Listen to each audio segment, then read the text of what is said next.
특별한 날도 아닌 평범한 저녁. 문득 형제자매 얼굴이 떠오르는 날이 있습니다.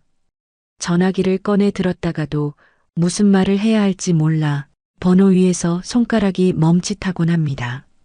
별일 없는데 왜 전화했냐는 말이 돌아올까봐 혹은 어색한 침묵이 흐를까봐 다시 내려놓은 그 마음. 그 몇 초의 망설임이 생각보다 오래 가슴에 남습니다. 한때는 한 이불 속에서 장난을 치며 잠들던 사이였습니다. 겨울밤 차가운 방바닥에 등을 맞대면 서로의 체온이 이불보다 더 따뜻했습니다. 보리밥에 된장 한 숟갈 올려 비벼 먹던 밥상을 기억하시나요? 반찬이라곤 김치 하나뿐이었어도 숟가락 부딪히는 소리가 유난히 정겹던 그 작은 밥상 말입니다. 누가 먼저 비울까 눈치를 보면서도 서로의 밥그릇에 한 숟갈씩 더 얹어주던 그 투박한 손길이 기억 속에 여전히 남아 있습니다. 그런데 지금은 안부 한마디 건네는 것조차 참 어색합니다. 각자의 살림을 꾸리고 자식들 뒷바라지하며 때로는 병원을 오가는 동안 세월이 우리 사이를 조용히 벌려놓았습니다. 가슴 한쪽이 이리 허전한 건 정이 식어서가 아닙니다. 오히려 사랑이 아직 많이 남아있기 때문입니다.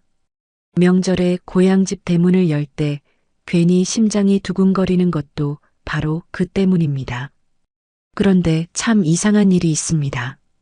똑같이 오래 떨어져 살았는데 어떤 형제는 1년에 한 번 만나도 눈빛만으로 통하고 어떤 형제는 명절 밥상에 마주 앉아도 남보다 어색합니다. 그 차이를 만드는 건 얼마나 자주 만나느냐가 아니었습니다. 아주 짧은 단 5가지 말이었습니다.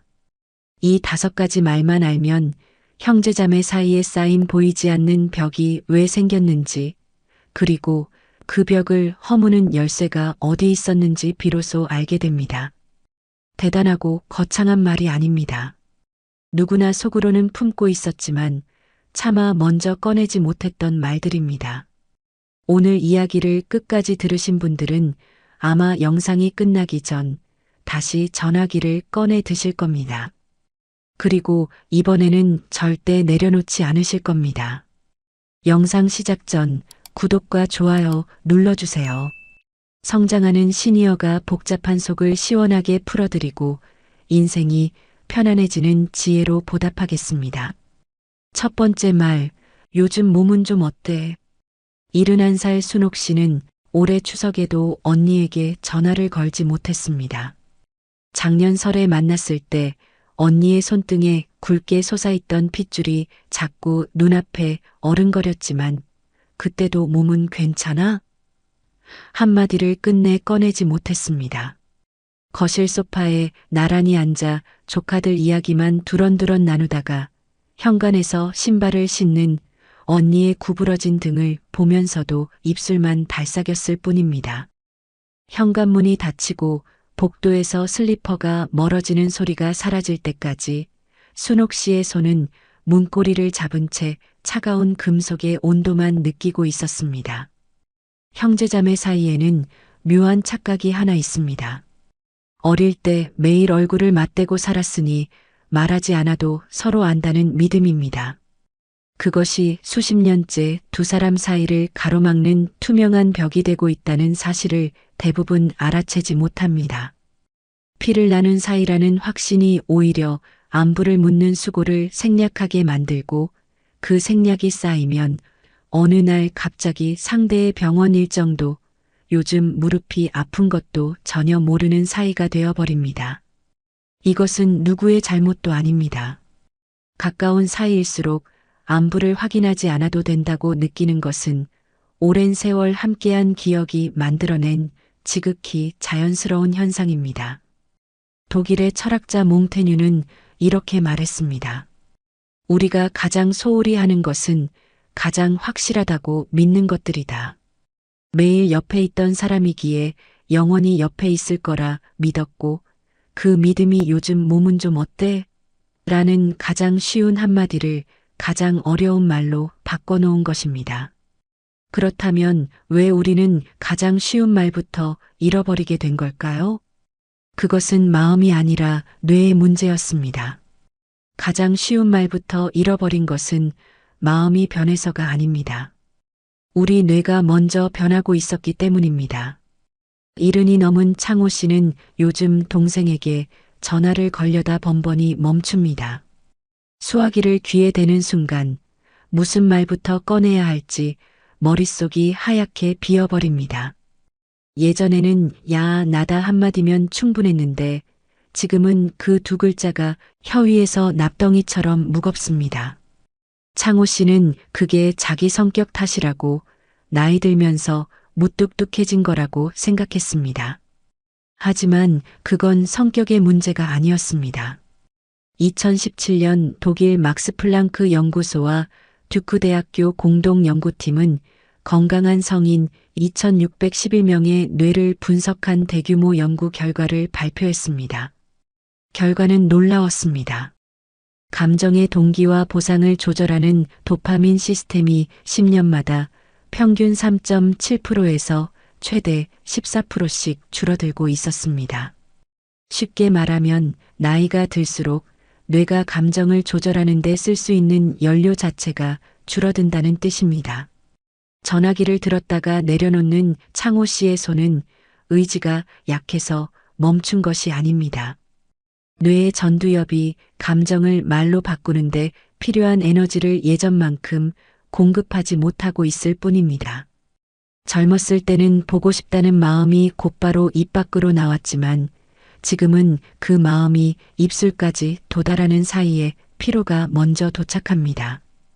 그래서 다음에 해야지라는 미룸이 생기고 그 미룸이 한 달이 되고 1년이 됩니다. 그러니 말 한마디가 무거워진 걸 두고 스스로를 탓하지 마세요. 그건 쇠퇴가 아니라 우리 뇌가 보내는 정직한 신호입니다. 오히려 그만큼 여러분이 내뱉는 한마디 한마디에 더 깊은 무게와 진심이 실리게 됐다는 뜻이기도 합니다. 이렇게 말은 점점 무거워지는데 이상하게도 형제를 향한 그리움은 갈수록 더 선명해집니다. 몸은 멀어지는데 왜 마음은 자꾸만 옛날 그 시절로 돌아가려 할까요? 말 한마디가 무거워진 것은 그 말에 실린 마음까지 사라졌다는 뜻이 아닙니다. 오히려 그 반대입니다. 69 명숙 씨는 올해 들어 언니 꿈을 유독 자주 꿉니다. 꿈속에서는 늘 같은 장면입니다. 국민학교 시절 비 오는 날 우산 하나를 둘이 나눠 쓰고 집에 오던 골목길. 언니가 우산을 자기 쪽으로 기울여주던 손목의 각도, 빗물에 젖은 언니 교복 어깨에 짙은 감색, 발밑 웅덩이를 밟을 때 양말 속으로 스며드는 차가운 물의 감촉까지 선명합니다. 잠에서 깨면 명숙 씨의 손은 무의식적으로 베개 옆을 더듬습니다. 아무도 없는 빈자리의 시트가 손끝에 서늘하게 닿을 때 그제야 눈이 완전히 떠집니다. 연락한 지 벌써 8달째입니다. 이것은 명숙 씨만의 일이 아닙니다. 형제자매와 오래 연락이 끊긴 사람들에게서 반복적으로 나타나는 현상이 있습니다. 의식적으로는 각자 바쁘니까 잘 살고 있겠지 하며 무심하게 넘기지만 무의식은 결코 넘기지 못합니다. 문득 형의 말투를 닮은 목소리가 라디오에서 흘러나올 때 손이 멈추고 동생이 좋아하던 반찬이 식탁에 올라올 때 숟가락질이 한 박자 느려집니다. 머리로는 잊었다고 생각하지만 몸은 기억하고 있습니다. 이것은 의지의 문제가 아닙니다. 수십만 년 동안 인류가 생존해온 방식 자체가 형제라는 존재를 놓을 수 없게 설계해 놓았기 때문입니다. 인간은 태초부터 혼자 살아남은 적이 없습니다. 같은 부모 아래에서 같은 위험을 함께 견뎌낸 존재, 어둠 속에서 옆자리의 숨소리만으로 안전을 확인할 수 있었던 유일한 존재가 형제자매였습니다. 그래서 우리 뇌에는 핏줄을 공유한 존재와의 연결을 끊지 못하게 하는 아주 오래된 회로가 남아 있습니다. 연락을 안 한다고 끊어지는 것이 아닙니다. 전화를 안 한다고 잊히는 것이 아닙니다. 그런데 우리는 이 끈질긴 그리움을 스스로에게 허락하지 않습니다. 이 나이에 무슨 형제 타령이냐, 각자 살기도 바쁜데 하는 말로 마음을 덮어버립니다. 형제를 그리워하는 감정에 스스로 낙인을 찍고 그 감정을 약한 것으로, 유치한 것으로 분류해버립니다. 하지만 그것은 약함이 아닙니다. 수십만 년 동안 조상들이 살아남기 위해 지켜온 본능이 지금 이 순간에도 정직하게 작동하고 있다는 증거입니다. 에픽테토스는 이렇게 말했습니다. 내가 통제할 수 없는 것에 대해 부끄러워하지 마라. 그것은 내 본성이 보내는 가장 정직한 신호다. 멀리 사는 형제가 자꾸 떠오르는 것, 전화를 걸고 싶은데 걸지 못하는 것, 그 마음은 부끄러운 것이 아닙니다. 당신 안에 남아있는 가장 오래되고 가장 깊은 사랑의 형태입니다. 놓지 못하는 마음이 있는데 왜 우리는 선뜻 다가가지 못할까? 그 사이에는 눈에 보이지 않는 거리 하나가 버티고 서 있습니다. 73 진호 씨는 지난달 동생 병문안을 다녀왔습니다. 병실 문을 열자 소독약 냄새가 코끝을 먼저 찔렀고 형광등 아래 하얗게 빛나는 시트 위에 누운 동생의 얼굴은 기억 속보다 한 뼘쯤 작아져 있었습니다. 침대 옆 의자를 끌어당겨 앉으면서 플라스틱 다리가 바닥 타일을 긁는 소리가 병실 안에 짧게 울렸습니다. 잘 지내지? 라고 동생이 먼저 물었을 때 진호 씨의 입에서 나온 건 그래, 뭐 딱 세 글자였습니다. 하고 싶은 말은 100마디가 넘었는데 입 밖으로 나온 건 세 글자뿐이었습니다. 몸이 많이 아프냐고 묻고 싶었습니다. 밥은 제대로 먹고 있는지, 아이들은 자주 오는지도 물어보고 싶었습니다. 그런데 그 말들이 입안에서만 맴돌다 결국 넘어가지 못했습니다. 너무 오랫동안 가벼운 안부만 주고받은 사이라 갑자기 속 깊은 말을 꺼내면 오히려 상대가 부담스러워 할까봐 입을 다문 겁니다. 이런 경험은 진호 씨만의 것이 아닙니다. 형제자매 사이에서는 아주 특이한 심리적 패턴이 반복됩니다.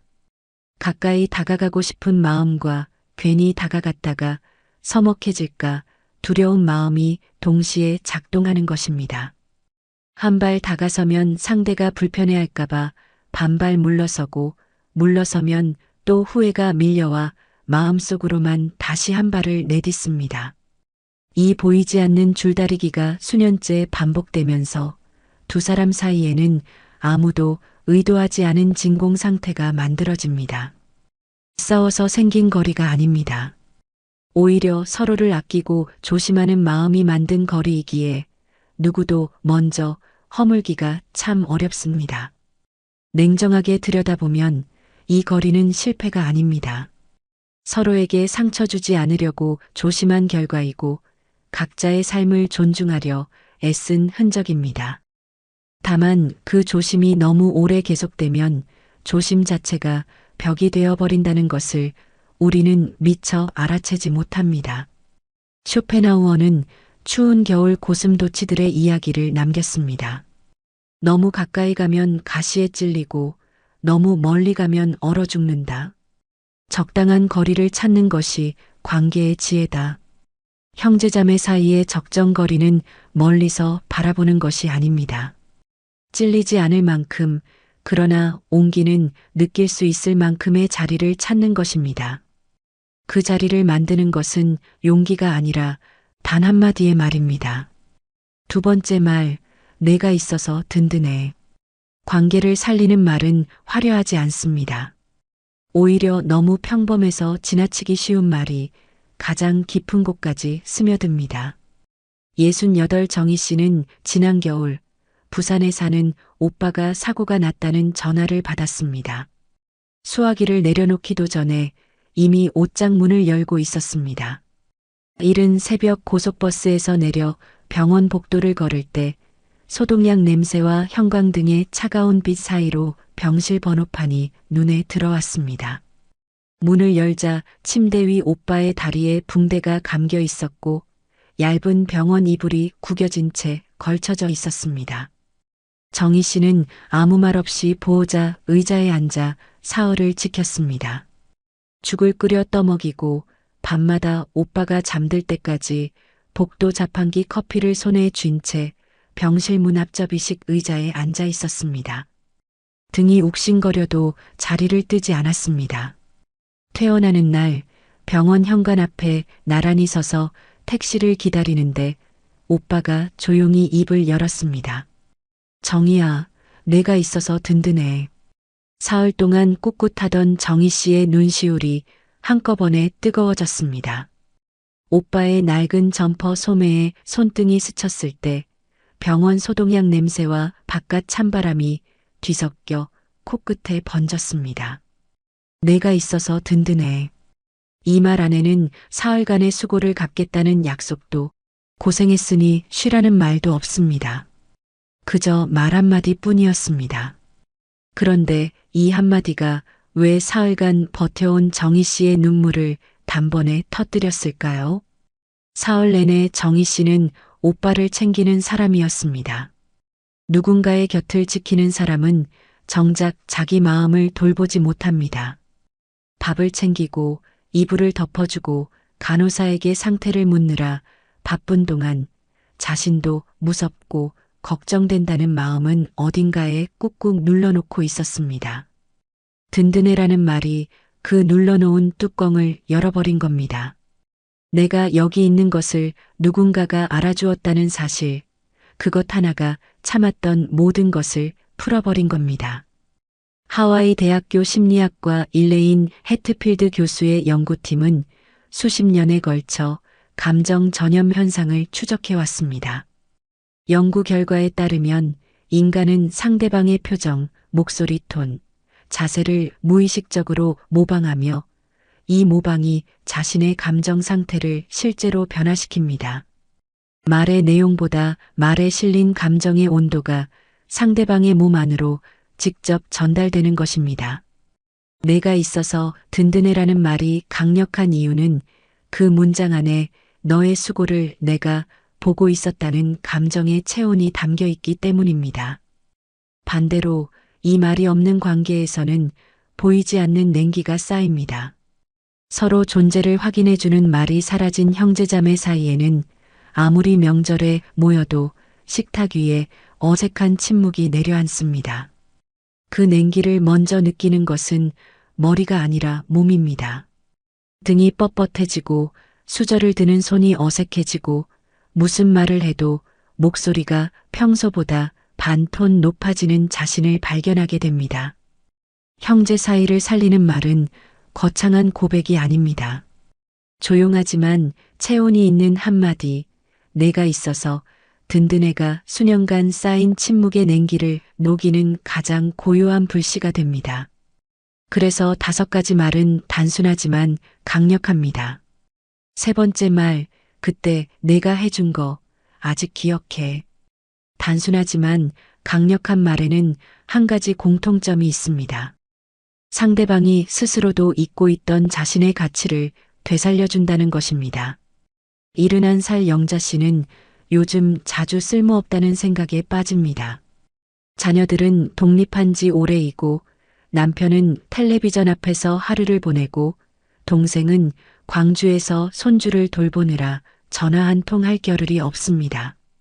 아침에 식탁을 닦다가 행주를 짜는 손에 힘이 풀려 행주가 싱크대 바닥으로 떨어졌을 때 축축한 천이 타일 위에 찰싹 부딪히는 소리가 조용한 부엌 안에 유난히 크게 울렸습니다. 영자 씨는 그 자리에 한참 서서 싱크대 스테인리스 표면에 비친 자기 얼굴을 흐릿하게 들여다보았습니다. 그날 오후 동생에게서 문자가 왔습니다. 언니, 나 요즘 손주 이유식 만들면서 자꾸 언니 생각나. 내가 애 낳고 아무것도 모를 때 언니가 미역국 끓여다 준 거 아직 기억해. 동생의 짧은 문자 하나에 영자 씨의 눈시울이 뜨거워졌습니다. 손가락 끝으로 화면 위에 글자를 한자 한자 천천히 짚으며 입술이 소리 없이 그 문장을 따라 읽었습니다. 형제자매 사이에서 유독 간과되는 것이 있습니다. 우리는 서로에게 무엇을 해주었는지를 상대방이 당연히 알고 있을 거라고 믿습니다. 하지만 사람은 자기가 받은 것은 오래 기억하면서도 자기가 준 것은 놀라울 만큼 빨리 잊어버립니다. 미역국을 끓여다 준 사람은 그것이 대단한 일이 아니었다고 생각하지만 받은 사람의 기억 속에서 그 미역국은 생애의 가장 막막한 순간을 버틸 수 있게 해준 한 그릇의 온기로 남아 있습니다. 그때 내가 해준 거 아직 기억해라는 말은 잊혀진 줄 알았던 자신의 존재가 누군가의 인생에 실제로 새겨져 있었다는 증거를 건네주는 것입니다. 아무것도 하지 않아도 특별한 성취가 없어도 당신이 누군가에게 건넨 작은 손길은 그 사람의 삶 어딘가에 반드시 남아 있습니다. 몽테뉴는 이렇게 말했습니다. 우리가 남긴 것 중 가장 오래 살아남는 것은 거창한 업적이 아니라 누군가의 기억 속에 머무는 작은 친절이다. 존재의 가치는 스스로 증명하는 것이 아닙니다.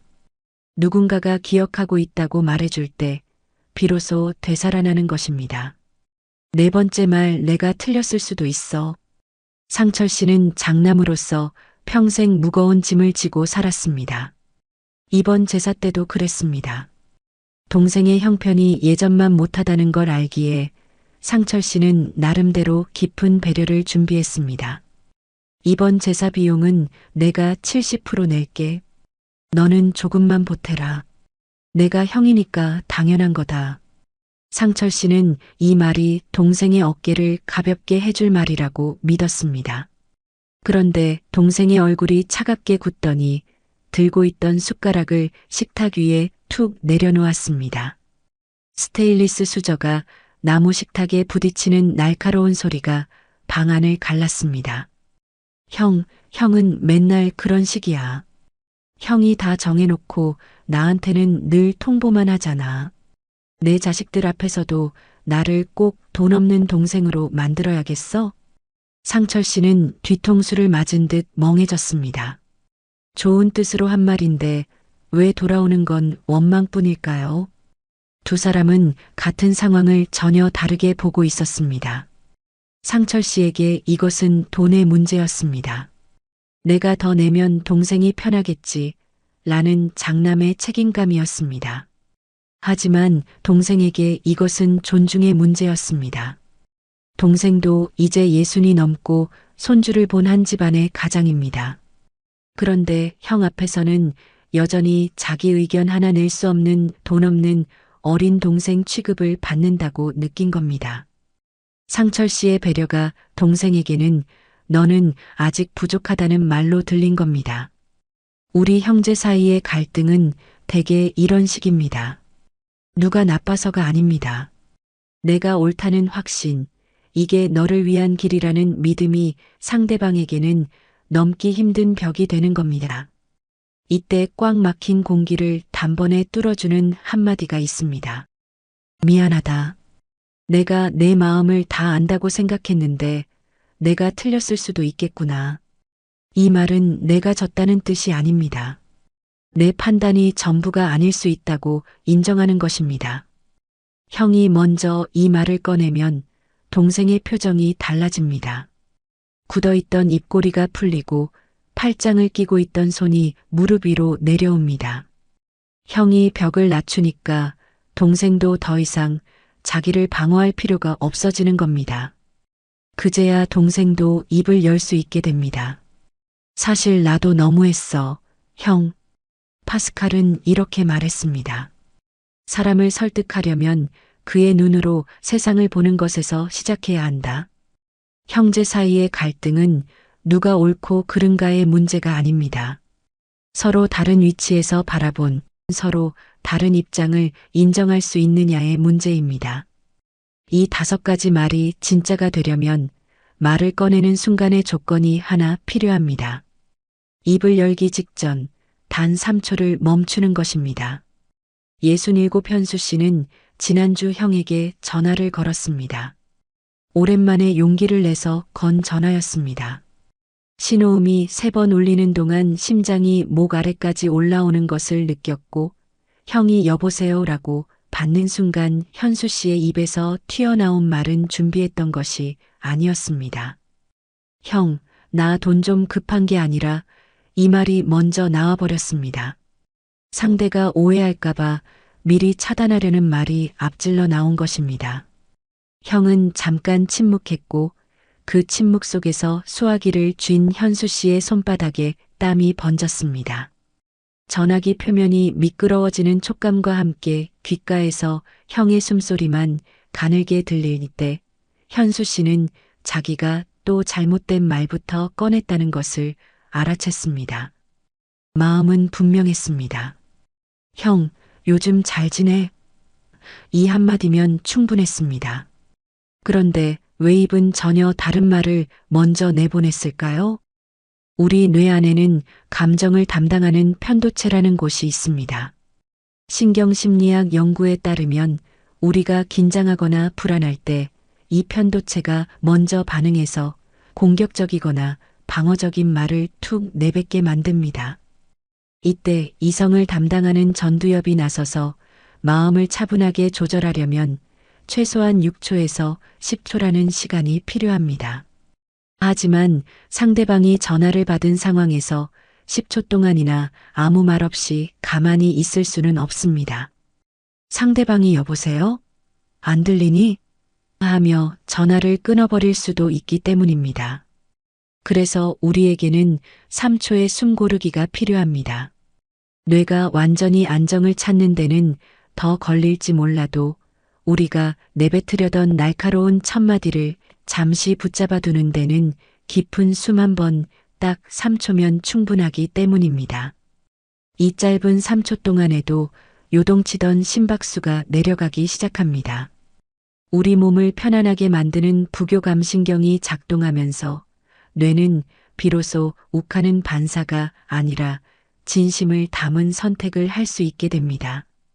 말하기 전에 아주 잠깐만 멈춰도 우리 뇌가 감정의 소용돌이에서 벗어나 차분한 판단의 길로 들어설 소중한 시간을 벌게 되는 것입니다. 현수 씨에게 부족했던 것은 용기가 아니었습니다. 바로 그 찰나의 3초였습니다. 전화가 연결되는 순간의 두근거림이 불안을 만들고 그 불안이 마음에도 없는 말을 먼저 밀어낸 것입니다. 만약 형이 여보세요라고 말했을 때 숨을 한번 천천히 내쉬었다면 입에서 나오는 첫마디는 분명 달랐을 겁니다. 에픽테토스는 이렇게 말했습니다. 입이 열리기 전에 내 안의 침묵에 먼저 귀를 기울여라. 형제에게 건네는 말이 진심으로 도착하려면 말의 내용보다 말 직전의 고요가 먼저 필요합니다. 5번째 말, 미안해, 그리고 고마워. 그래도 마음속 저항이 올라오는 순간이 있습니다. 3초를 멈추고 진심을 꺼낼 준비가 되었는데도 마지막 관문 하나가 길을 막습니다. 74 옥자 씨는 3년째 여동생과 연락을 끊고 있습니다. 어머니 병간호를 누가 맡느냐를 두고 나눈 말들이 아직도 가시처럼 박혀 있습니다. 언니는 맨날 입으로만 걱정하지. 동생이 던진 그 한마디가 3년이 지난 지금도 새벽에 잠이 깨면 천장을 보는 어둠 속에서 되살아납니다. 이불을 턱까지 끌어올리고 옆으로 돌아 누울 때 등 뒤로 느껴지는 빈자리의 서늘한 공기가 유독 넓게 느껴지는 밤이 있습니다. 옥자 씨도 알고 있습니다. 동생이 그 말을 한 것은 모든 것이 힘겨운 상황에서 터져나온 비명이었다는 것을. 하지만 아는 것과 받아들이는 것 사이에는 건널 수 없을 것 같은 강이 하나 놓여 있습니다. 형제자매 사이의 상처는 다른 관계의 상처와 결이 다릅니다. 친구에게 받은 상처는 시간이 지나면 희미해지지만 형제에게 받은 상처는 오히려 시간이 지날수록 선명해지는 경우가 많습니다. 같은 부모 아래에서, 같은 밥상에서, 같은 방 안에서 자란 사람이 나를 몰라줬다는 사실이 단순한 서운함을 넘어 존재의 부정으로 느껴지기 때문입니다. 그래서 용서가 어렵습니다. 형제를 용서한다는 것은 단순히 상대의 잘못을 넘기는 것이 아니라 내가 품고 있던 기대까지 함께 내려놓아야 하는 일이기 때문입니다. 아들러는 이렇게 말했습니다. 중요한 것은 과거에 무엇이 있었느냐가 아니라 지금 이 순간 당신이 무엇을 선택하느냐다. 옥자 씨가 3년간 붙잡고 있는 것은 동생의 잘못이 아닙니다. 나는 충분히 했는데 인정받지 못했다는 고통입니다. 그 고통을 내려놓는 것은 동생을 위한 것이 아닙니다.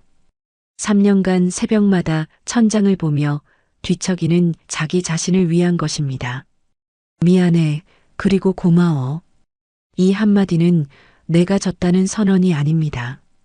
내가 이 관계를 놓지 않겠다는 선택의 선언입니다. 미안하다는 말 안에는 나도 완벽하지 않았다는 인정이 담겨 있고 고맙다는 말 안에는 그래도 내가 내 형제여서 다행이다라는 긍정이 담겨 있습니다. 이 두 마디가 나란히 놓이는 순간 3년간 얼어붙어 있던 강위의 첫 번째 균열이 생깁니다. 용서는 상대를 풀어주는 것이 아닙니다. 나를 풀어주는 것입니다. 새벽에 천장을 보는 대신 편안히 눈을 감을 수 있도록 스스로에게 허락을 내리는 것입니다. 먼저 손을 내미는 사람이 지는 것이 아닙니다. 먼저 손을 내미는 사람이 가장 먼저 자유로워지는 것입니다. 결국 남는 기준은 돈도 아니고 옳고 그름도 아니었습니다. 우리가 이 세상을 떠난 뒤 형제자매의 기억 속에 남는 것은 무슨 말을 했느냐가 아니라 그 말을 건넬 때의 온도입니다. 76 금자 씨는 올해 초 오빠를 떠나보냈습니다. 장례식장에서 영정 사진 앞에 섰을 때 금자 씨의 눈에 들어온 것은 사진 속 오빠의 얼굴이 아니었습니다. 영정 아래 놓인 국화꽃 한 송이의 꽃잎 끝이 미세하게 말라 있는 것이 먼저 보였고 장례식장 특유의 차가운 공기와 향 냄새가 뒤섞여 코끝에 닿았습니다. 조문객들이 돌아간 뒤 빈 의자들 사이에 홀로 앉았을 때 금자 씨의 손은 무릎 위에서 주름진 검은 치마의 천을 천천히 쓸어내리고 있었습니다. 그때 떠오른 것은 오빠의 유언도 마지막 통화 내용도 아니었습니다. 10년 전 추석에 오빠가 건넨 한마디였습니다. 금자야, 내가 있어서 든든해. 그 말을 들었을 때 느꼈던 오빠 목소리의 낮은 떨림, 그때 앉아있던 거실 소파에 푹 꺼진 감촉, 텔레비전에서 흘러나오던 명절 특선 영화의 먼 웃음소리가 10년의 시간을 건너 고스란히 되살아났습니다. 우리는 살아가면서 수많은 것을 남기려 합니다. 재산을 남기고 집을 남기고 이름을 남기려 합니다. 하지만 정작 사람이 떠난 뒤 가장 오래 살아남는 것은 통장 잔고도 부동산 등기부도 아닙니다. 그 사람이 나에게 건넨 말의 온도만이 세월이 지나도 빛이 바래지 않고 기억의 가장 깊은 서랍 안에 남습니다. 물질은 나누면 줄어들지만 말의 온기는 나눌수록 늘어납니다. 요즘 몸은 좀 어때? 라는 한마디가 상대의 기억 속에 남고 내가 있어서 든든해라는 한마디가 10년 뒤 장례식장 빈 의자에서 그 사람을 일으켜 세웁니다. 이것이 물질이 결코 대체할 수 없는 말로만 가능한 상속입니다. 비트겐슈타인은 이렇게 말했습니다. 말할 수 없는 것에 대해서는 침묵해야 한다. 그러나 말할 수 있는 것, 지금 이 순간 건넬 수 있는 따뜻한 한마디에 대해서는 침묵하지 않아야 합니다. 침묵이 관계를 끊는 것이라면 말의 온기는 관계를 영원히 잇는 것입니다. 오늘 형제자매에게 전화기를 드십시오. 거창한 말이 필요하지 않습니다. 요즘 몸은 좀 어때? 이 한마디면 충분합니다. 그 한마디의 온도가 당신이 이 세상에 남기는 가장 오래된 유산이 됩니다. 5가지 말은 이제 모두 드렸습니다. 요즘 몸은 좀 어때? 내가 있어서 든든해. 그때 내가 해준 거 아직 기억해. 내가 틀렸을 수도 있어. 미안해. 그리고 고마워. 이 말들을 오늘 당장 꺼내지 못하셔도 괜찮습니다. 내일도 괜찮고 다음 주에도 괜찮습니다. 다만 이 5마디가 당신의 마음 어딘가에 조용히 놓여 있다는 것, 그것만으로도 충분합니다. 형제자매는 이 세상에서 당신의 어린 시절을 기억하는 마지막 사람들입니다. 부모가 떠나고 나면 당신이 6살 때 어떤 표정으로 웃었는지, 비 오는 날 골목길에서 어떤 모습으로 뛰어다녔는지를 아는 사람은 형제자매뿐입니다. 그 사람이 멀리 있어도 괜찮습니다. 자주 연락하지 못해도 괜찮습니다. 여러분이 그 사람의 번호를 아직 지우지 않았다는 것, 명절 뉴스를 보다가 문득 그 사람 얼굴이 떠올랐다는 것, 그것 자체가 이미 당신 안에 남아있는 가장 오래된 사랑의 증거입니다. 이 영상은 누군가를 바꾸기 위한 것이 아닙니다. 이미 충분히 버텨온 당신의 마음에 한 자리를 내어주기 위한 것입니다. 댓글로 한마디만 남겨주세요.